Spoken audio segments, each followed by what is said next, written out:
Testing, testing. Good morning. Good morning. Thank you so much for being here this morning. We are very happy that you're in the room with us. My name is Lisa Whited, and we have a fantastic panel that we've put together to talk about disability inclusion. So here are the 5 awesome folks. We've got Josh Howe, who's the Deputy Executive Director of the Workforce Training and Remote Work Maine Community College System. We have Chris Hines, who is Employer Relations Specialist at Maine Medical Center, Department of Vocational Services, and Pasha Marlowe, who's the CEO of NeuroBelonging and is a neurodiversity expert. Susan Gaddy. Susan has put so much time and effort into this preparation with us over the past few months, but unfortunately she couldn't be here this morning. She's a colleague of Chris's at Maine Medical Center, Department of Vocational Services. So we have so much information we want to share, and there's a lot more details in the resource section at the end of our presentation, including the LinkedIn bios for all of our presenters. So I encourage you to reach out to them.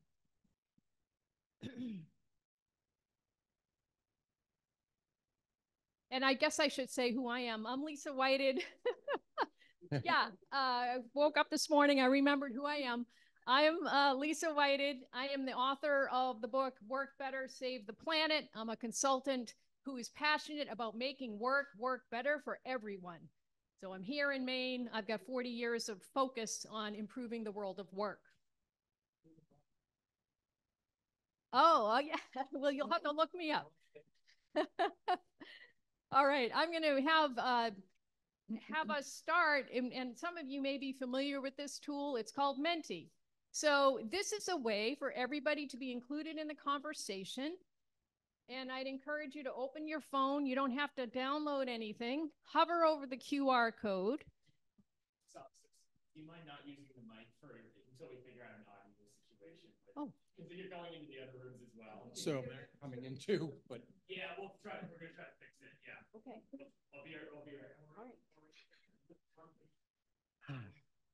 So if you want to open up your phone, hover over the QR code, then you can get into Menti, and you'll see we're all going to do it too, just to make sure it's working.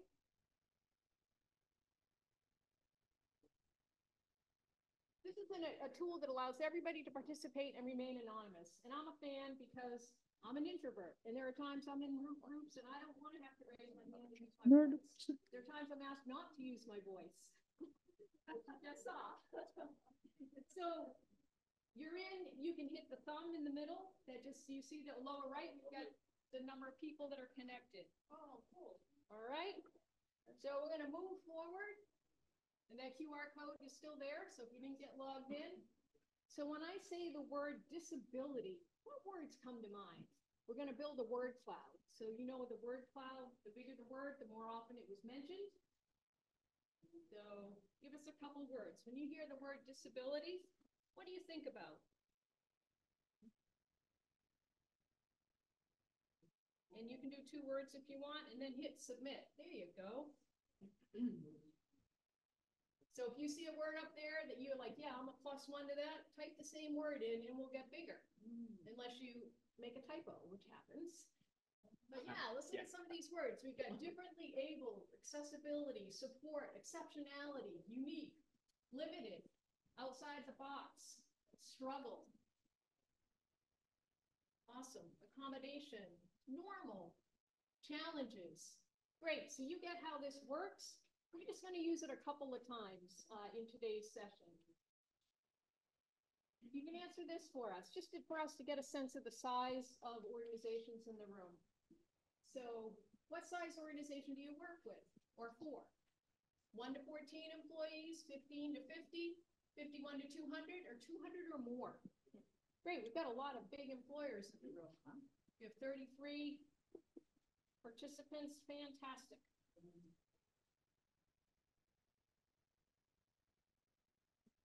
All right, awesome. At any point during this session, you can, it should say on your device, ask a new question. You can ask a question at any point. Please type your question in to Menti. And then at the end, we'll pause and take a look, see what we can answer for you. So just have to say, ask new question on your device, and you'll be able to enter it. All right, I'm going to turn it over to Josh. Josh, can you start us off with sharing a definition of disability? Sure. So my mic. Sorry. So Jen, just as a side note, it's really bad form not to use a mic when the audio is available, when you have it, because you don't want to assume your audience can either see or hear you. So it's really hard for me to not use a mic when we have one in our hand. But my guess is we're being broadcasted in the room. So for definitions of disability, you know, have two of the We can main. use it now? Girls, cool it down. Go on, both of you. Oh, we Get- They told us not to. Because you're having an audio issue. That's okay. We're cool. Talking to the mic. Thank you. I appreciate that. Oh, that's lovely. Ah. So for definitions of disability, really one of the major ones that people kind of know of is the Americans with Disability Act. And the Americans with Disability Act, and I want to make sure I get it right, is the person who has a physical or mental impairment that substantially limits one or more major life activity.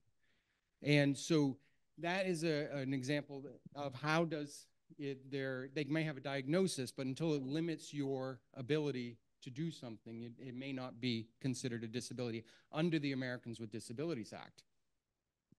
And the World Health Organization kind of has a slightly different bent on it. So it talks about kind of the diagnosis, the interaction between the individual's health condition and the personal environment. So these are kind of different takes on what the medical model, which is really focused on diagnosis. So somebody may have schizophrenia or cerebral palsy versus, and that illness is something to be cured or something that is broken and it sits within the individual. Whereas the social model talks more about disability in terms of that person in their environment. So if I use a wheelchair and the room like this has no thresholds or there's a ramp, I'm not really handicapped. I'm not disabled because I'm able to access things. So when we talk about disability, some of it is not only having perhaps an impairment, but how does it impact that person? And we're going to talk a lot about today about what does that individual need? And somebody's disability may also, so you can acquire a disability or you may be born with one. You know, especially with Maine's aging workforce, we're the oldest state in the nation, people are going to be aging and things like hearing loss, sight, mobility are going to change over their lifetime. So as they acquire them, somebody may also get better. Their symptoms may improve. So cancer is considered a disability. And so that may be improved. Their symptoms may improve. The other piece with disability is that their symptoms may change either over time, but also during the day or different days of the week. So if they have an accommodation, I'll talk about those in a little bit, that they may not need it all the time. So some days it may be worse or better. And so you may see that somebody who uses an assistive device or a mobility device may not use it every day. So some days they may feel better and not have to use it, and other days may be worse and may be harder, so they may need that extra assistance. So seeing, and Pasha, I think, is going to talk about visible disabilities and non-apparent disabilities. So you can't necessarily assume.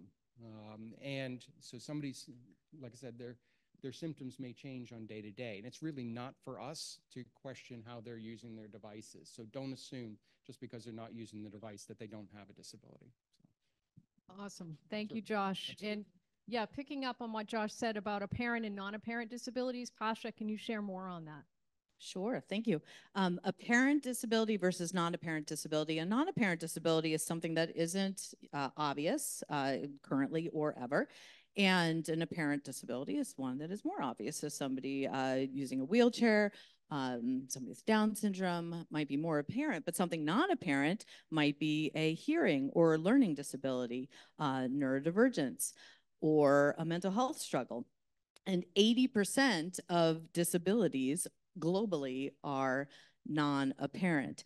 And since it hasn't been touched on in this conference yet related to neurodivergence and neurodiversity, I know lots of you in the room were excited that we were going to be talking about this as a non-apparent disability. Again, lots of nods in the room as a non-apparent disability. That's not to say that all neurodivergence is considered a disability, because neurodiversity is the diversity of all nervous systems, because neuro means nervous system, not brain. So it's the neurodiversity of all nervous systems. Some people are neurodivergent and some people are considered neurotypical, but neurodivergent is a identity, not a diagnosis. And some people consider it a disability. This might be ADHD or autism, but neurodivergence also includes traumatic brain injury, epilepsy, dyslexia, mental health challenges.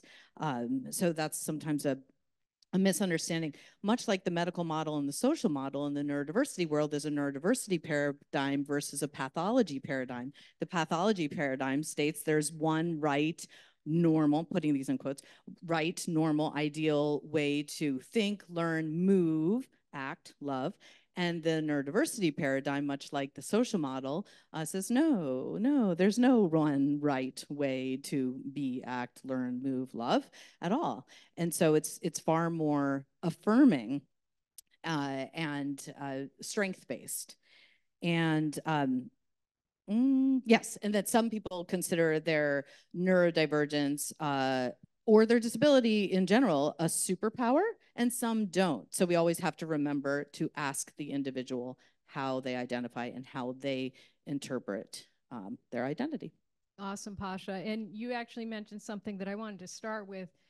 We recognize that disability has been on the fringe of diversity inclusion. And that's one of the reasons the five of us, including Susan, who's not here, really wanted to have this conversation with everybody today. Because we believe it's on the fringe because there's a lack of understanding. And that's what we're here for. People worry about, am I doing it right? Am I being inclusive the right way? And so as you'll learn from these great presenters, there's a lot of ways to be inclusive. And often it's acknowledging that you don't have the answers.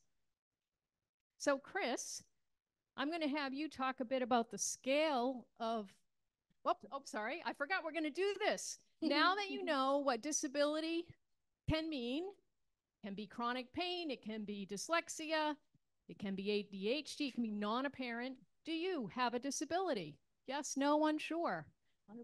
And you see that the size of the organization, that just gives you a sense of the number of people. Power in that.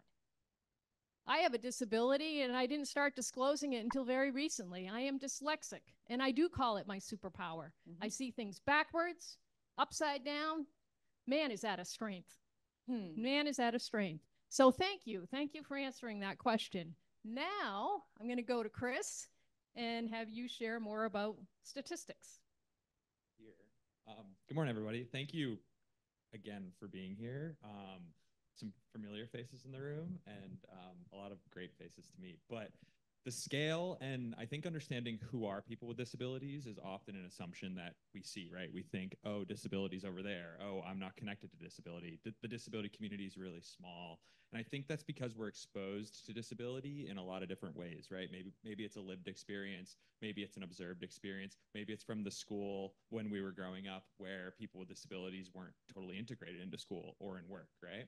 But the scale's quite large. According to the CDC, about a quarter of our population, a little bit more, about 26% of Americans live with a disability. So when we're thinking about our workforce, could be a pretty substantial amount of individuals that identify with disabilities. And we just heard Pasha mention that 80% are non-apparent. So it's really important to think that people with disabilities are in your workforce without maybe you realizing that.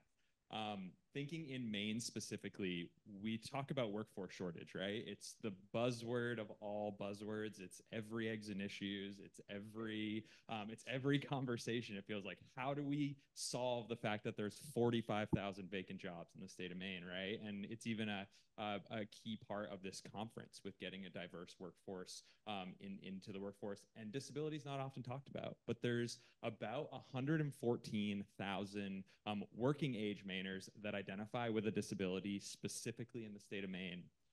However, about 65% of that total pool is not employed. So if we think about that for a second, that shakes out to about 75,000. Previous statistics had it about 72,000. So we can see that number growing. But even if we got half of that workforce, or a little more than half of that workforce, we could solve the workforce shortage, right? So when we're talking about assumptions, when we're talking about the social model of disability, when we're talking about understanding disability, if we can eliminate the barriers on our end and build some more inclusive systems for folks, we really could solve that workforce shortage by effectively having a disability inclusion strategy that's not just getting people in the door, it's how do we keep people in the door. Awesome. And can you keep going and share more about accommodations? Sure. So I would say one thing too to talk about statistics, Josh mentioned it a little bit as well before I dive into that. We are the oldest state as well. And understanding that people 60 and older identify with having a disability, upwards of almost 46% of that population. Means an old workforce too, right? People are working into their 60s and above, and we want to keep individuals working, even though there could be a change in function. So it not just touches upon the working age folks, it also touches upon our aging workforce as well too, to keep folks in the workforce. So when we're thinking about kind of barriers to employment for these folks, how do we, I think oftentimes my role is working with employers on recruitment and retention strategies. And I get the question a lot, okay, I'm really interested.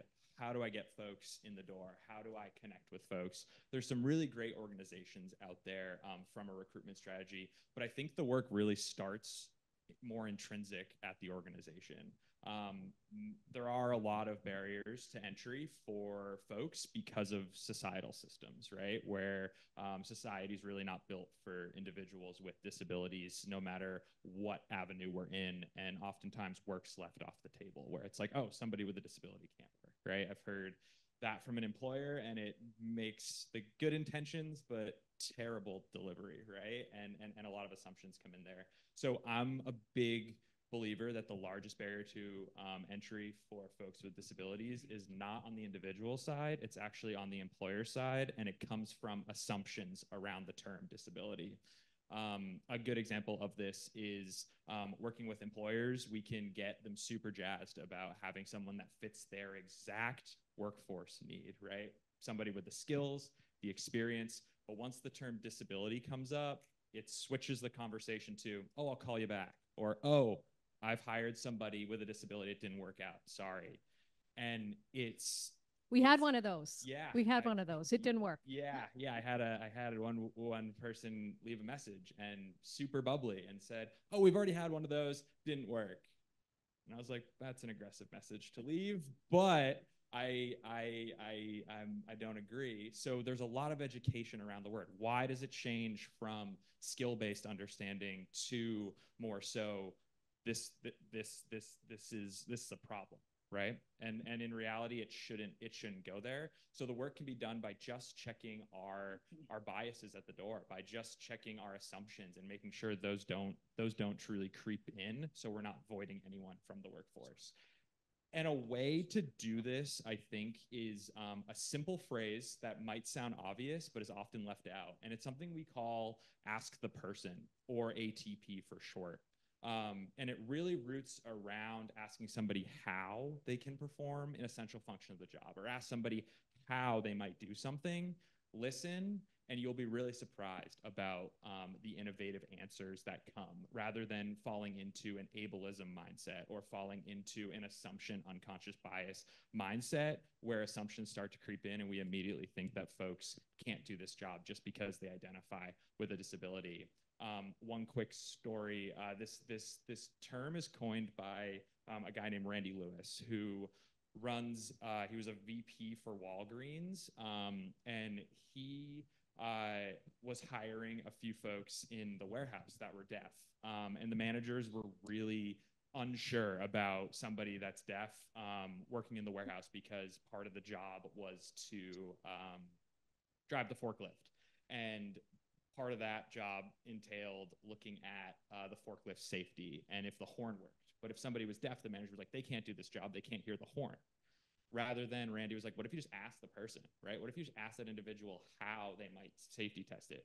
One of the individuals said, oh, I'll have someone press the horn. If my hand's on it, I feel the vibration, I know it's working. Awesome. That's totally works. The other person said, I'm going to drive it up to a group of people, lay on the horn. If they jump, great, it works. If they don't jump, cool, it doesn't work, and I gotta do some maintenance on it. So right there, manager said, no way can somebody that's deaf work this job. And Randy took a step further to say, what if we just asked them how they would do it? So when we're thinking about our organizations, when we're thinking about our recruitment strategies, can we build in some of this ask the person approach? Because it just fosters equity. It just fosters giving people the correct resources available, and we don't fall into that unconscious bias because we don't live in that same life as that individual. And what you said reminds me of, is it Duo who opened us up Wednesday afternoon? And he brought 2 people on stage. Pasha, you were one, weren't you? Were you one of the people? Yeah, doing the dance thing. And he asked David, he gave more, like invited him into the conversation. So that's a great example. Thanks for that story. Can I also add something to what Chris was saying regarding employment? Going back just a little bit, I think we have to make sure to mention the intersectionality of power and privilege when we talk about employment and diagnoses and disclosure in all of this. Somebody who, as an example, the 5 major companies in the world right now are led by wealthy, white, autistic men, but when you intersect that with race, ethnicity, ability, sexual orientation, gender, all the things, then all of a sudden 80% of autistics, for example, are unemployed. So I just want to make sure to mention the intersectionality of power and privilege. Thank you. Thank you for that. All right, Josh, do you want to talk a little bit about accommodation and boosting inclusion? Sure. So accommodations are a formal process under the Americans with Disability Act. They're modifications you make for somebody with a disability. And that can be in employment, but also in education. And then they start from the hiring point. So if you're going to evaluate somebody or have somebody do a test, you want to disclose that before you bring them in for an interview. Because Tim and I were talking about that in a previous place. People were scrambling because they didn't inform the candidate that they were going to be doing a test, and the candidate showed up and they were blind. And they hadn't brought their computer to be able to access the test. So they didn't have the device that they needed to be able to do it. But accommodation is a process where the individual requests the modification or the change. 50% or 49% of accommodations cost $0. And the median cost is $300. So accommodations sometimes are assumed to be really expensive and it's going to be really difficult. And most of them aren't. Sometimes they're time, it's changing work location or other types of minor modifications. I was talking about when I started my job, I have a hearing impairment. A pair of headphones was my accommodation. That's it. That's all I needed. I need a headset for my phone so I could hear it in both ears rather than one because a cube form is too loud for me to hear. So that's it. There's this other idea called universal or inclusive design, where we make environments broadly accessible so we don't need to make individual accommodations big. Who's used closed captions before? Or a ramp? Right. Those are inclusive designs that are now built in. And so somebody who uses a wheelchair doesn't need to request a ramp to come into this building. It's already there. And so we can do that throughout our work. And as Chris said, making it broadly accessible right from the start so we don't need to make those accommodations. So I specialize in remote and hybrid work now. My previous life, it was a lot of working in disability. Remote and hybrid work can be a great accommodation for somebody with a disability. So it allows them to maybe attend to their medical needs during the day. So whether they have to work lying down or standing up or change positions, they may need accommodations or modifications around lighting or scents, dust, also exposure to things like COVID and other sorts of environmental pathogens. Individuals with disability may have challenges with commuting. So not only is it potentially very difficult to get accessible transportation for somebody, but it may also be really exhausting for them. And if you're interested in that kind of model, there's this idea called spoon theory. And I'm going to go real quick. But the idea is you've got a set of spoons for a day, and every time you do something, you spend a spoon.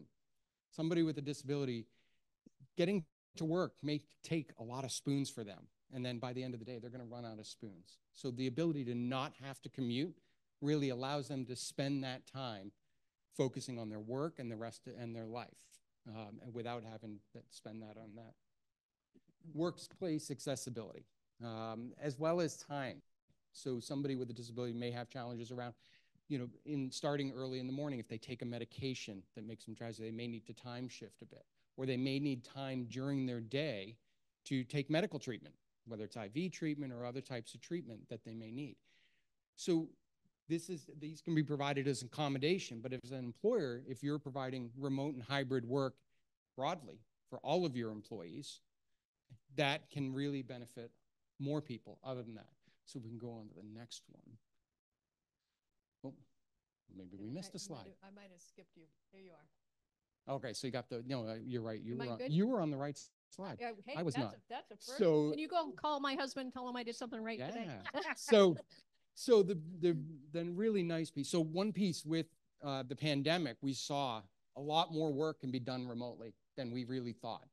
And it's resulted in a 25% increase in the employment of people with disabilities, which is massive, just by going remote. It really allowed people to access employment that may otherwise not have had access to employment.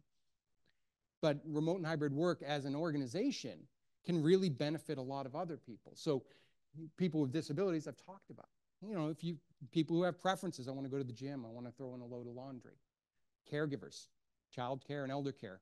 I don't know how much I'm sure we have people in the room who have children in school that they're working with, and perhaps they're older parents. That's the balance that a lot of people are playing. So it may allow them to still be really effective employees and still be able to attend those personal needs. And religious needs. If you have either fasting or prayer needs during the day, employing remote and hybrid work, and especially asynchronous, so not having to be on 7 hours of Zoom, because I really don't recommend that. But if you can build in more kind of offline, work where they're able to do documentation and take training that's not necessarily live, though we do like to get together live, it gives people those opportunities. And asynchronous also allows people who have perhaps anxiety disorders or cognitive processing disorders, whether that's learning, reading, ability to process information coming in, but also expressive disabilities. So somebody they know the information, it just may take a little bit more time to get it out. So working asynchronously really allows them to take that time to read and process and then put that out. Whereas having a face-to-face may be more of a challenge. So it creates a more broadly accessible environment for everybody. Awesome, Josh. And it's a really good point around, we think about hybrid and heard that phrase, right? It certainly jumped into our vocabulary beginning in 2020 with the pandemic. And hybrid, we often think that's location. Oh, I'm at home or I'm in the office. Actually, hybrid is flexible. Flexibility is a better word than hybrid, because most people are interested in flexibility in time, not just place. Time is a huge piece. I was talking to a female CEO the other day, and I said, if we were starting all over from scratch and designing a work day or a work week, we never would have done 8 to 5, right? It just doesn't work with how we need to work, whether they're caregivers or otherwise. So this flexible part is huge and a huge opportunity for employers. Tasha, I'm going to have you talk about the language of inclusivity. I will, but I'm going to forget what I had to say about time. First of all, a lot of times with neurodivergence, there's like now time, like it's either now or never. Often with ADHD, we get inspired by something that interests us. And in the moment, we could delve into research and work for 8 hours. It could be at 2 a.m. though. It might not be between 9 and 5. So I'm just thinking about that. And then also addendum. With accommodations are not special treatment or privileges. And a lot of times there's this bullying and harassment and microaggressions at work when people seem like, well, why did they get the special treatment and accommodations? And often it's because they don't themselves realize their own capacity, their own spoons, their own disability. So bringing that up into conversation. And then lastly, sorry, this is my ADHD showing. I'm disabled by mold. So I wasn't able to be full-time employed until the pandemic, which was a silver lining because I was able to go remote. And so here in Maine, so many people, environmentally speaking, are disabled by environmental toxins such as mold. My child can't even go to school because there's mold in the schools, things like that. So I just want to bring that up as a disability related to environmental. And now inclusive language. Sorry. So first of all, we have to make sure to ask the person how they identify. Ask the person, what are your access needs? What are your support needs? And then believe them. Like, even if it isn't a parent, or even if you don't understand, or even if it doesn't seem like the last person who you met who had whatever that disability is, believe them.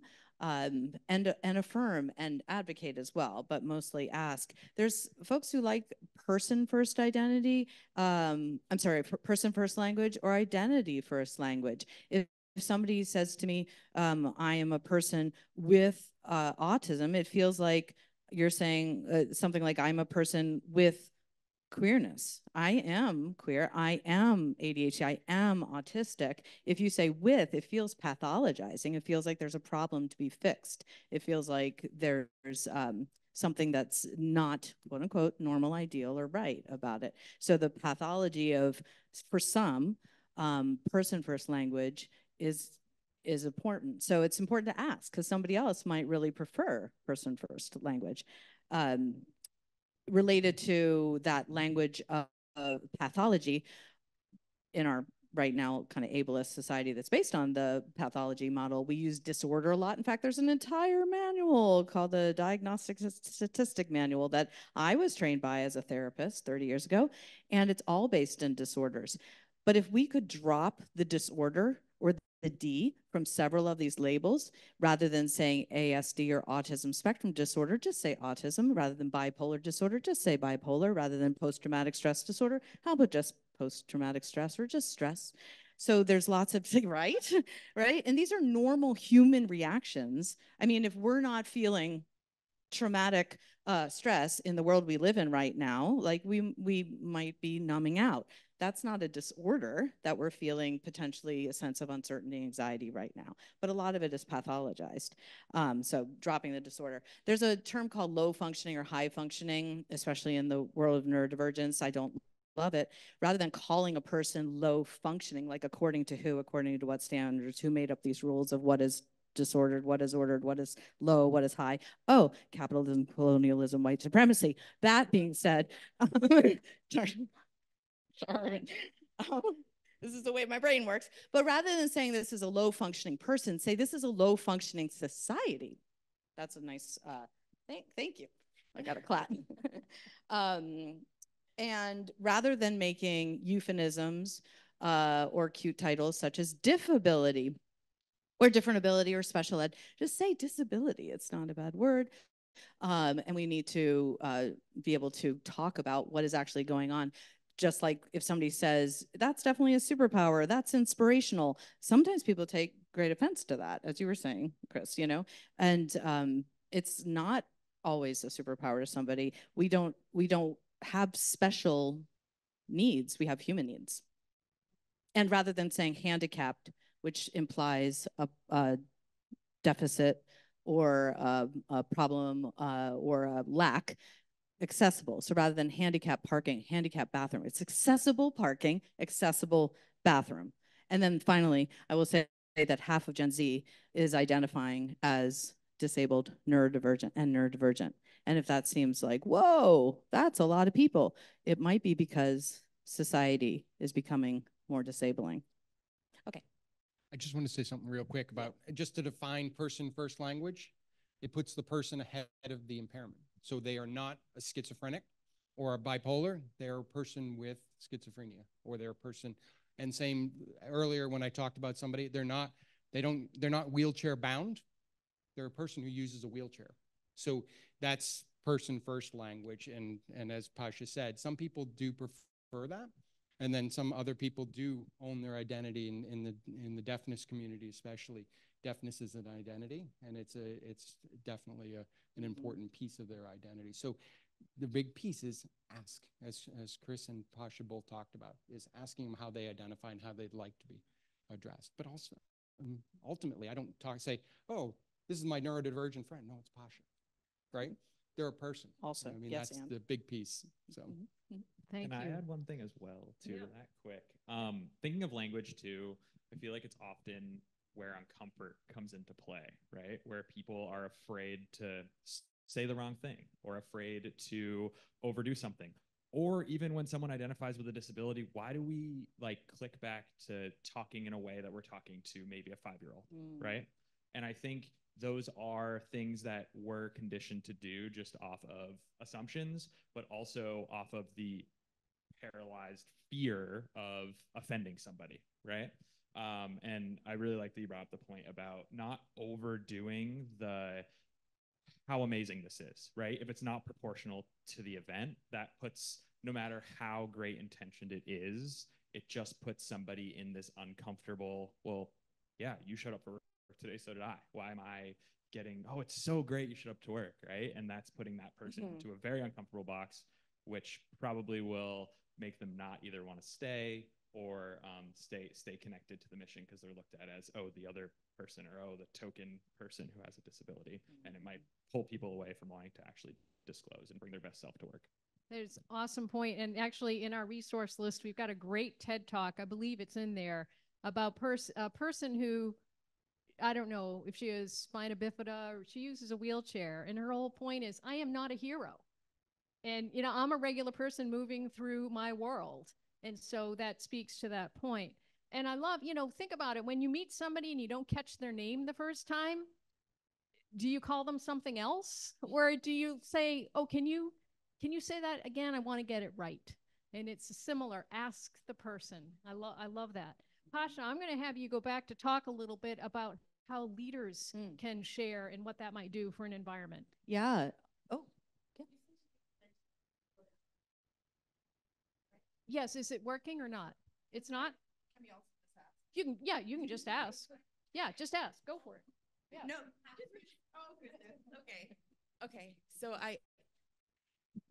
So you said a comment about how 50% of Gen Z is neurodivergent. Was that correct? Identifies. Identifies as so I'm thinking about what things we could do now in the workplace to start preparing for 50% of folks who are.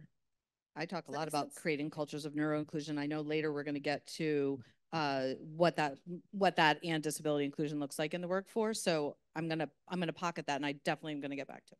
We'll pocket that and I'll fix so you can put your questions in. Sorry about that. You Yeah. go and I'll. Well, I like to lead with vulnerability if that isn't obvious. I don't know if I suppose I don't have the privilege to not, because it's just who I am and I can't help it apparently. But it maybe in my disclosing my identity is queer, ADHD, autistic, it liberates somebody else in the room to also disclose. So I don't think there's no one-way liberation. So I think we can lead with our identity. We can share traditionally, and again, I was hired as a therapist, 35 years ago with the rule, do not disclose your identity, be a blank slate, be neutral, and don't share anything about your identity. And that just never felt right for me. I went on to continue for 30 years, but have now transitioned out of formal therapy because it, to me, especially as a disabled, queer, neurodivergent person, it is very important as I'm talking to somebody across from me who is also one of those identities to share, because it brings trust and rapport, empathy. I mean, obviously representation is so important, but it allows me to have that common lived experience and to maybe offer some real time, accurate examples of what it's like to navigate a very ableist and neurotypical and homophobic, transphobic world. And so slide in these things. But I think it's really useful. And I think there is some pushback because of course it has to be therapeutically beneficial. We still have to be boundaried. We don't want to take up the whole session talking about ourselves. It's not that, but it's perhaps on our website or in our bio, sharing our identities. And and I might have already alluded to this and you could probably already guess, but I think if you're disability affirming and neurodiversity affirming, like right behind that should be gender affirming and LGBTQIA affirming. Like the Venn diagram is pretty much a circle. Awesome. Thank you, Pasha. You're welcome. And you know, and while we're speaking of those statistics, 52% of people who identify as LGBTQ plus still stay closeted at work in 2024. 52%. There's so much that we hide. Work has been broken for so freaking long. And now is our opportunity to really change it and make it far more inclusive. And Lisa, because I didn't flip my card. Can I just say one more thing? Related to the goal of therapy or coaching or treatment, putting that in quotes because it's not a problem to be fixed. But the goal is not to make somebody fit in or to be more neurotypical or normal. The goal is to create psychological safety so people can be authentic and be themselves and unmask when it's safe, because it's not always. Okay. Absolutely. In Maslow's hierarchy of needs, we talk about belonging. Belonging is above safety and before esteem. So if we can't even first create a safe place to work where I feel like I have psychological safety, I can disclose who I am and all my wonderful weirdness, then how can you expect me to belong? So when workplaces are like, come back in 2 days a week, it's like, well, first, let's create a space where I feel welcome, and then we'll talk. Pasha, I love that you bring up the being vulnerable brings more people into the conversation.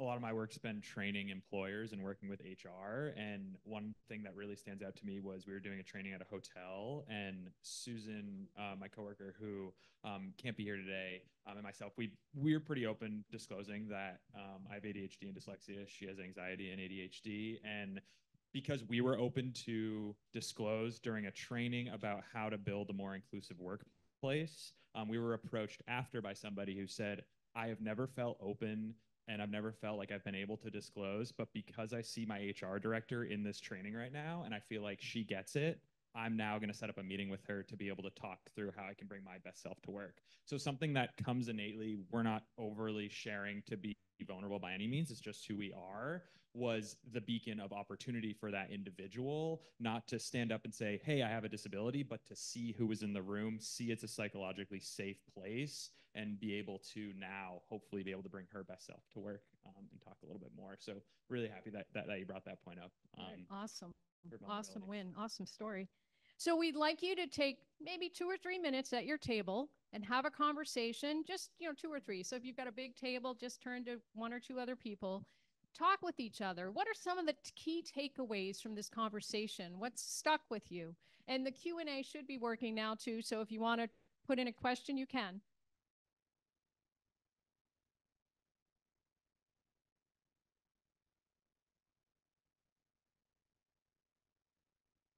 I have zero filter, and I'm so sorry if I'm like. Where it's like, we're not like, feel like so to get Oh, up there and it's like boring. robotic. Yeah. So I went over there, so it's like we're all on the line. I just want to Oh, that's smart. break it up. I think it's great. I think it's great. And I wanted to look at the slides. Yeah, I know. I'm kind of turning around. And what are we talking about? Yeah. No, thank you for being flexible. It's so funny in this space too. It's like it's all of our passions, so it's like it's hard to not like keep the conversation going. We all need a keynote, right? I know. Yeah.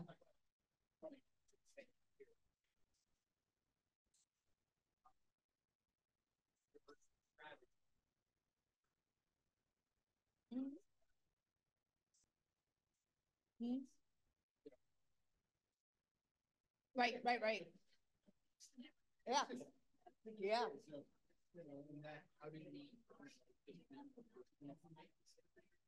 Yeah, that's a good point. Yep. I love it.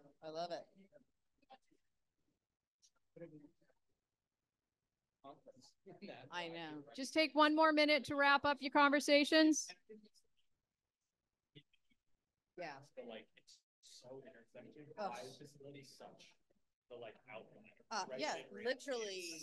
Bring up, when you looked at those numbers, more than 50% of this room identifies as having this. I didn't even look at the numbers. Yeah, it was. I'm interested. Yeah, Really? it was high. And I wonder if at the end even more, because again, the non-parent. That'd be interesting. Might be able to. That would be cool. Yeah. No, I want to kind of bring that back. Thank you. I like that. Thank you. We've in the intersections too. So, Yeah. yeah. It's well, some of it's taboo to talk about, you know, say like white supremacy, but in this room and in this Everybody's conference, actively- so much about systemic racism. We're gonna start talking about something like that too, right? You gotta call it out. Yeah. Right. Yeah. I'm with you. But lots of people really like nodding and, Yeah. you know, Seems really gay. Are yeah. we having people? Okay, why don't you wrap up? And you can type into Menti. What are some of the key takeaways? What are some things that came to mind? So go ahead and just pop those in there for us.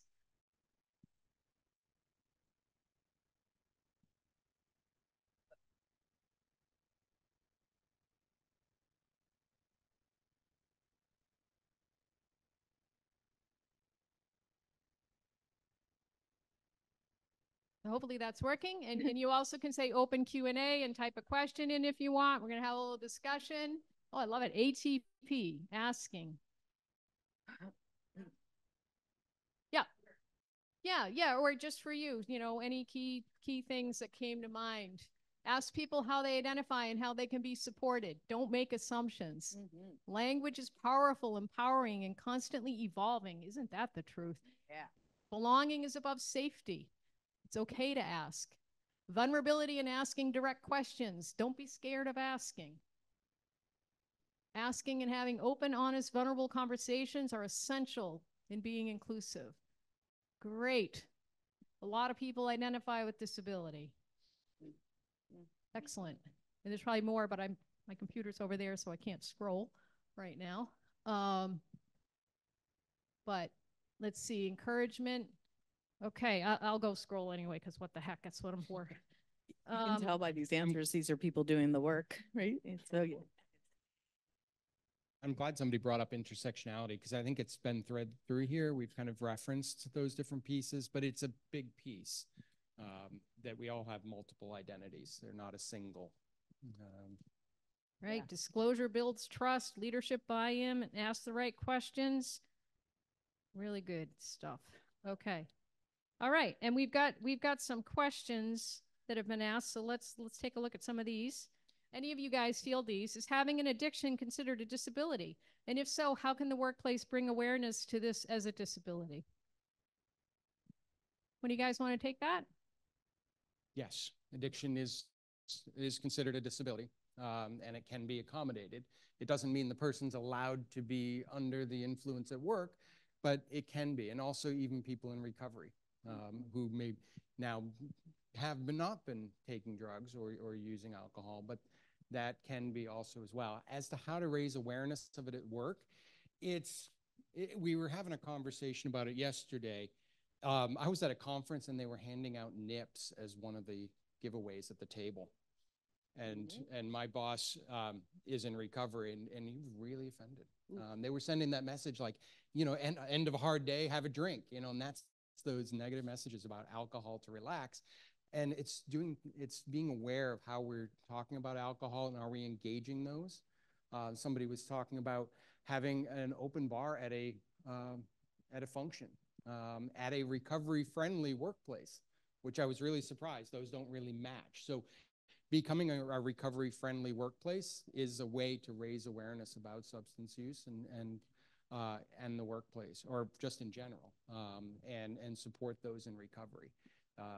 You know, it's a big challenge for people in recovery because sometimes it also is coming with perhaps a legal history, and those both can become barriers for somebody who's trying to get back into the workplace.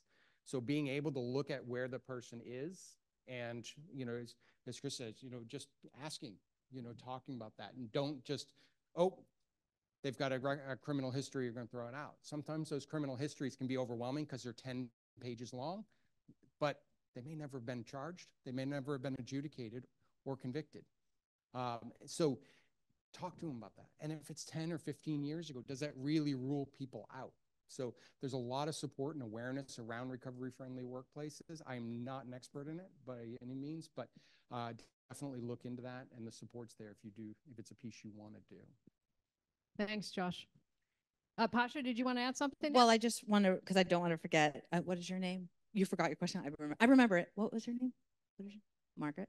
Margaret had asked, what can we do in workplaces to become more inclusive, whether it's disability inclusive or neuro-inclusive. And we need to ask, for example, neuro-inclusive questions to create neuro-inclusive policies. So what form of communication do you prefer? How do you prefer feedback? What are your support needs? And then create policies from there. Also thinking about the space, like say you're in an office, there sensory overload, hypo or hypersensitivity is often the cause for being disabled in a environment that could lead to anything from anxiety to rage, anywhere between, and meltdowns. And so taking note of if there's workplace environments that are open and well lit versus like cozy little nooks that allow for quieter space, for sensory friendly spaces. I have a lot of other thoughts too, and I'm happy to tell you, but I just want to, the questions bring the policies, disability inclusive questions or neuro inclusive questions to lead to the policies. And that is a great point about workplaces. Many times it's been a one size fits all. You get this or that, no choice. Yeah. And yet we know that choice and flexibility brings greater engagement, which leads to greater productivity and often happier experiences working. So having both, or more than both, having a noisy, vibey environment, some people thrive in that. Others are craving quiet and seclusion. Give people that. That's what some people have found at home, right? They were able to find that. Others couldn't find it because they've got a noisy dog or loud kids. But it's the idea of flexibility and choice in the workplace. Gotta give people more options. All right, let's see if we can get a couple more questions that we've got in here. One more point on the addiction side Yeah. is if the person's in recovery, they may need an accommodation to go to a meeting, either during the day or multiple meetings during a day, either during You mean an AA meeting or some sort of recovery or any type of recovery any of the meeting? support Yeah. types of meetings. Yeah. So they may need Yeah. to leave work early or come in a little later in order to get those meetings. So that may be an accommodation for somebody who's recovery. Great. Good point. How do we address chronic understaffing and the reliance on people hyper-performing to do a job? Chronic understaffing. Well, didn't we just find 75,000 people for these employers?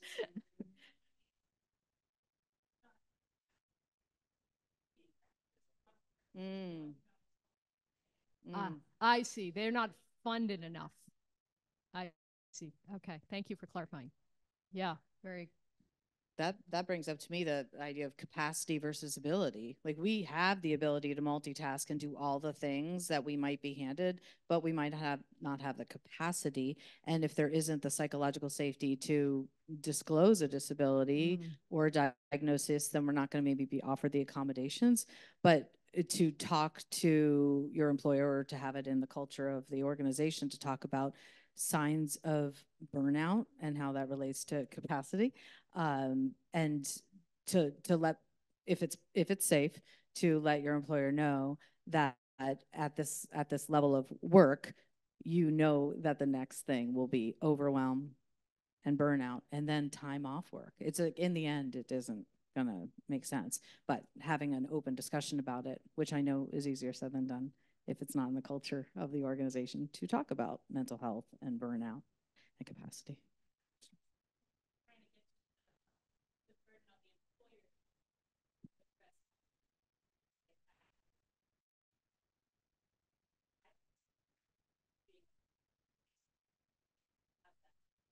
Yes.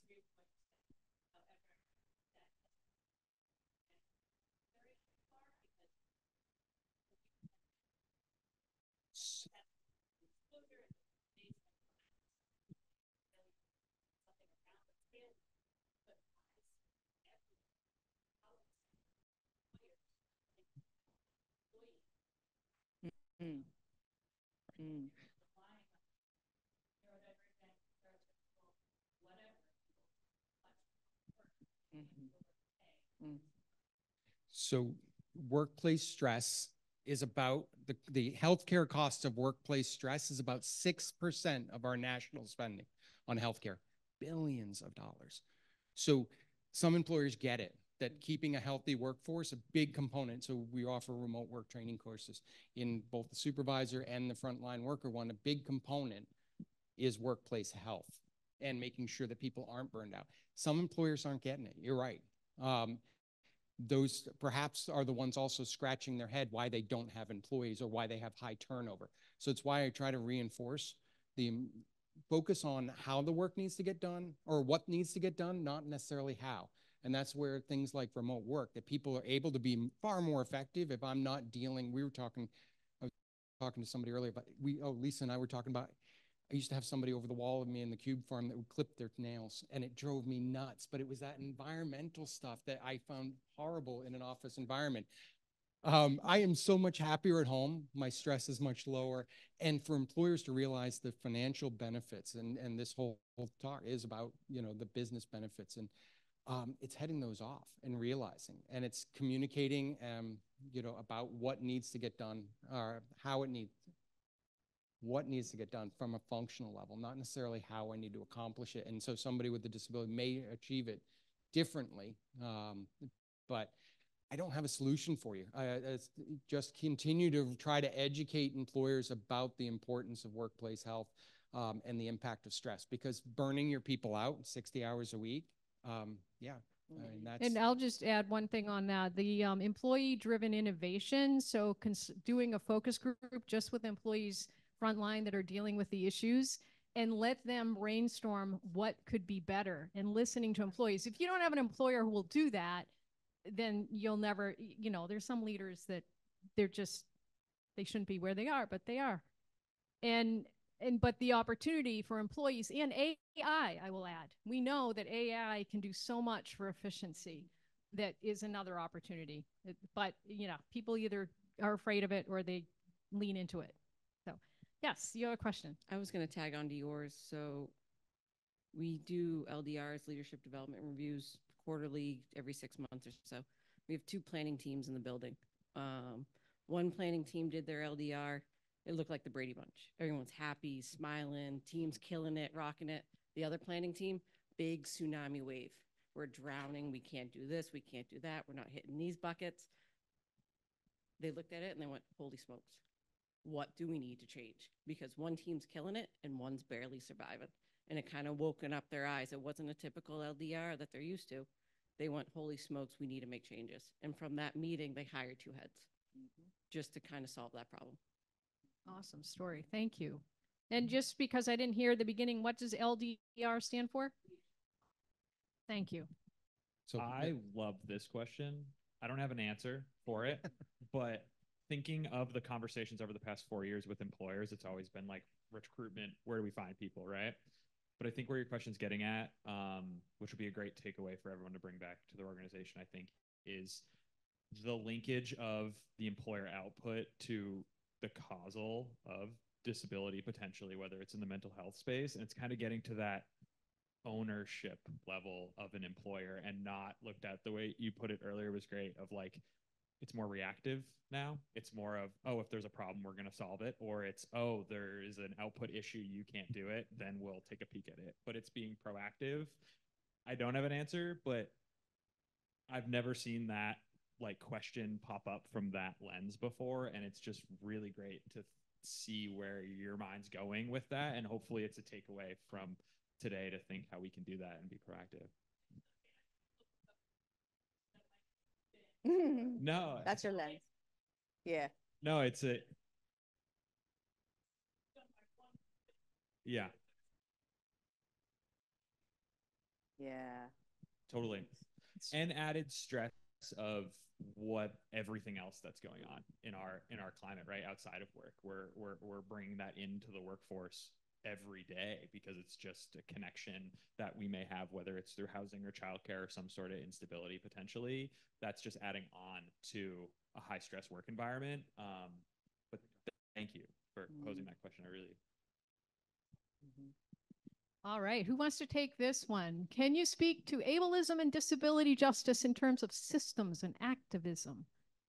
Tasha, let's get your name written all over it. Yeah, that's Oh. right up your alley. Oh, there's all these like word cloud and word. I'm like systemic racism, systemic ableism. There's a cool new field where you can't talk about disability justice without also talking about environmental and climate justice, right? Think about all the evacuation plans that don't include disabled people in them. What was the question? I'm going to go off track. Can you speak to ableism? Yeah, I mean, ableism is like baked into our society, just as other systems such as racial inequity and gender inequity and all that are all baked in.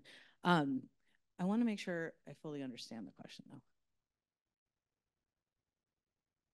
Is the person who asked this, are you if you're open to asking? Yeah, just because for some reason my brain is reading the words and not necessarily understanding maybe the context of her question, but I know I want to talk about it. No, that's totally fair. I realized after I hit the button that it was a very broad question, and I can go back and edit it. I guess we got to this a little bit at the beginning, and what it had me thinking of when you were giving a alternative definition of disability is like, again, less about, oh, this person can and can't do this, and these are actually, our society is not designed to support them. Yeah. Because we have our who is quote unquote normal and who society is designed, like what systems are designed for. So I guess I'm thinking like, are there things that you would suggest or can offer in like big picture ways, whether that's kind of at the state level, federal level? Because I think a lot about what's a systems approach,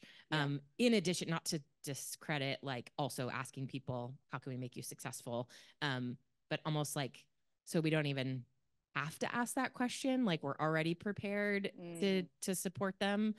It's a big question, so it's okay. Yeah, it's blowing my mind. Yeah, is that helpful? Yeah, I mean, yeah, thank you. And I mean, in an ideal world, we would offer workshops and presentations like this, and because I think what I find is a lot of organizations have like ERG groups of the disability ERG and the queer ERG and the neurodiversity ERG, and there's there's few intersectional ERGs. And in all the times I've gone to present to any of these ERGs, nobody with power and privilege and leadership is there. And so you might talk to a disability ERG and maybe empower them to learn about their disability and to ask for accommodations and give them the language for it.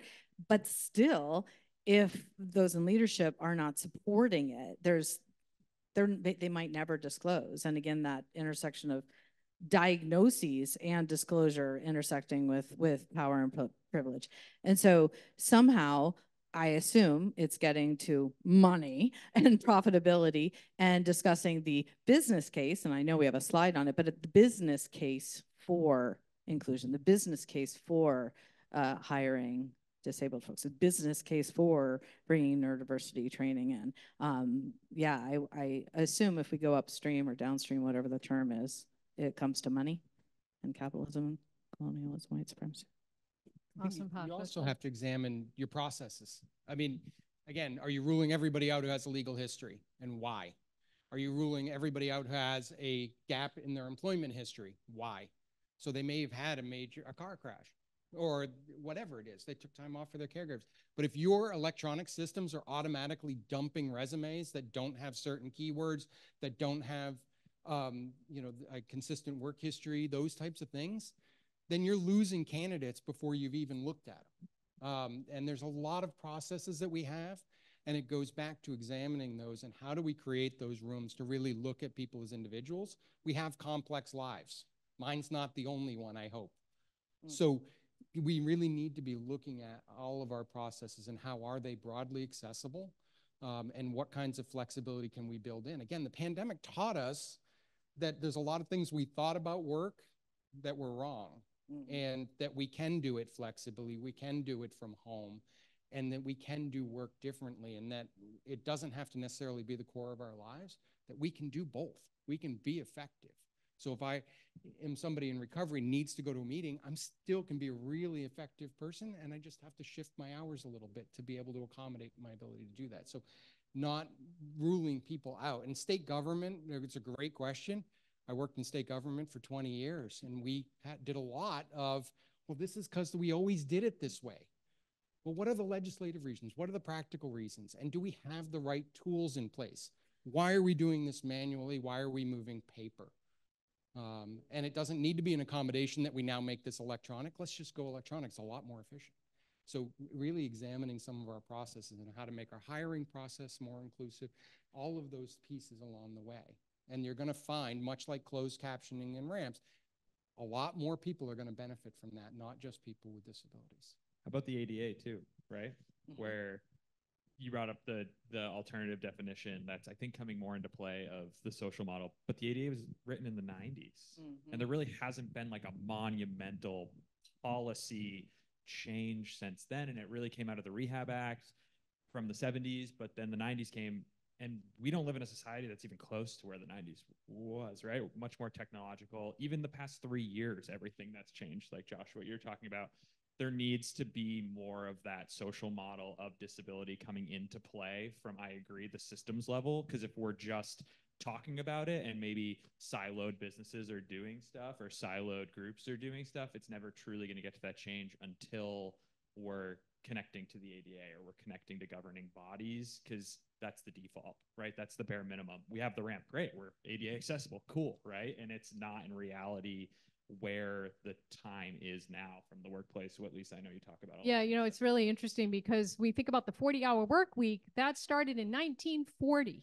That was from Henry Ford and Frederick Taylor. And it was a good thing at the time because people were working 80 and 100-hour work weeks. So the 40-hour work week was made mandated in law in 1940. We haven't even questioned that model. And that's what this pandemic, this terrible thing that we went through, has given us, is this opportunity to rethink everything. So in addition to ask the person, I would say question assumptions, question policies.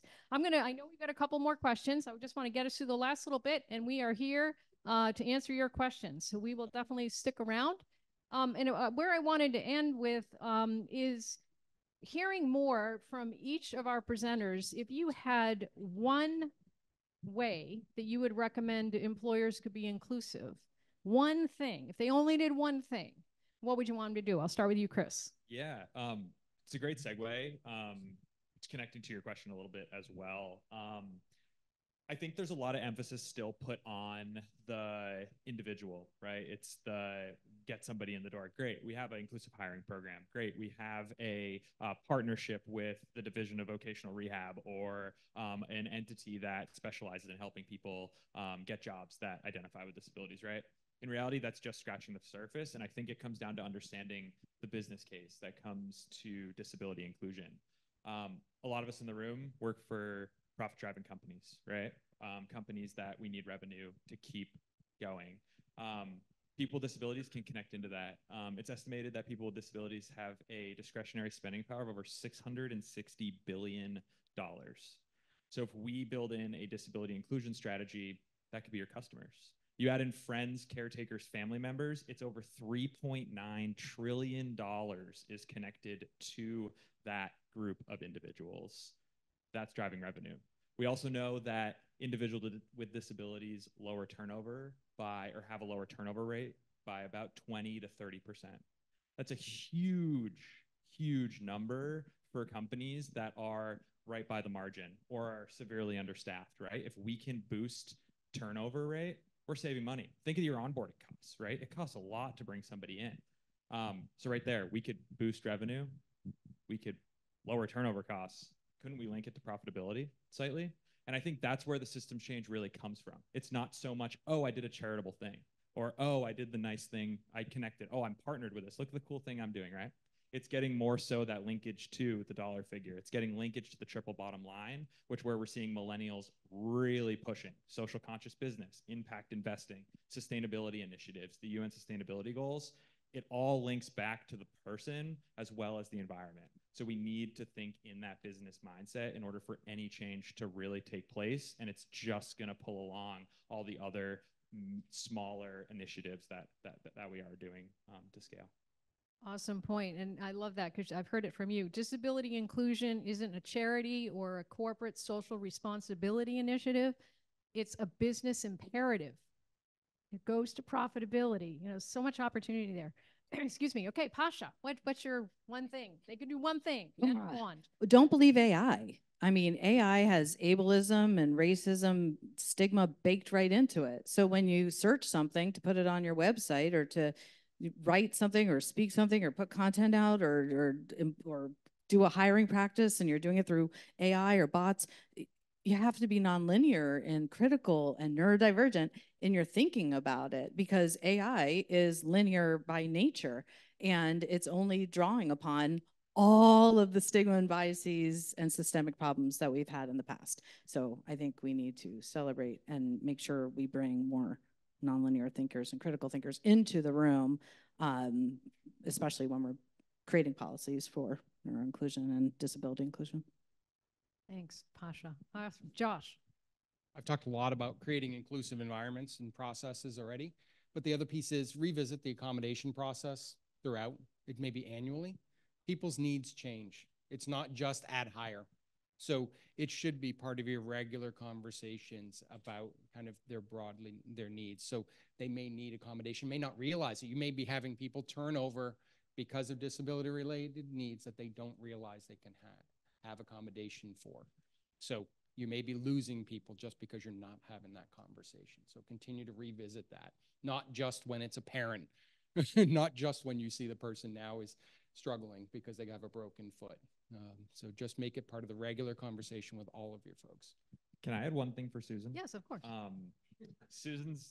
She's been amazing.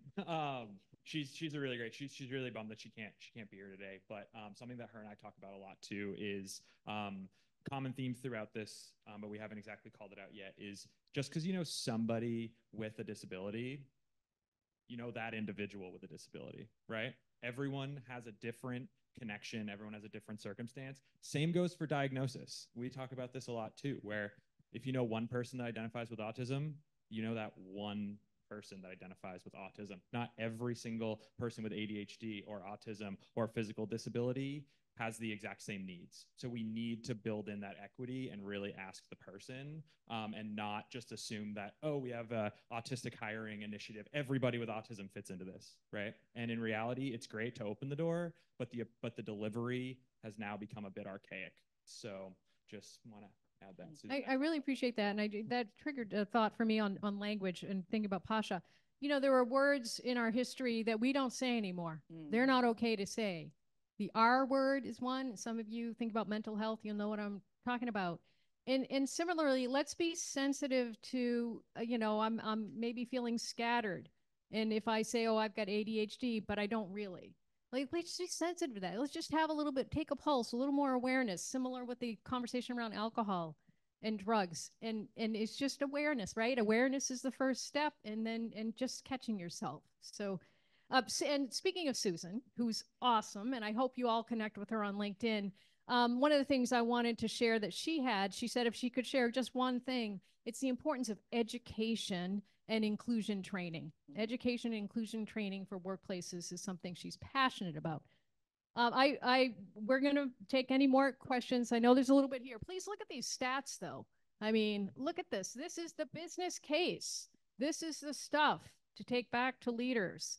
I want to thank my panelists. We've had a blast. This is the first time we've met in person. We have been working remotely for the past, I don't know, 5 months, it feels like. And what I've learned through this process, I am by no means an expert, but I'm just passionate about inclusion and making work better for everybody, whatever it takes. And what I've learned from this team is that it's really about thinking flexibly about what needs to get done rather than on how it gets done. Looking at outcomes and let people tell you how they can do their work. Just get the outcomes. My mother gave me a plaque when I was in high school. I still have it. It's on my office wall. And it says, obstacles are what you see when you take your eyes off the goal. And if inclusion and growing our workforce is one of our goals, then there should be nothing in the way of us making the world of work better. We have resources. This entire deck will be made available as a PDF. Incredible links in here, articles, TED Talks, ton of good stuff, books. So we will make sure you get that. And now, let's do another word cloud, shall we? When you think about disability, what other words might come to mind? Maybe some of the same from the first time I asked it just an hour ago. What words come to mind when you hear disability?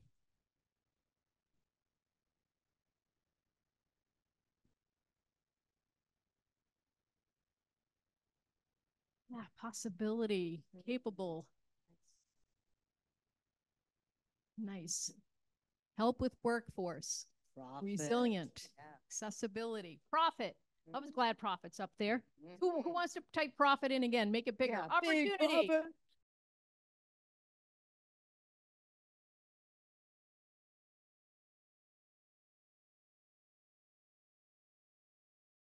Wonderful. Wonderful. Nice.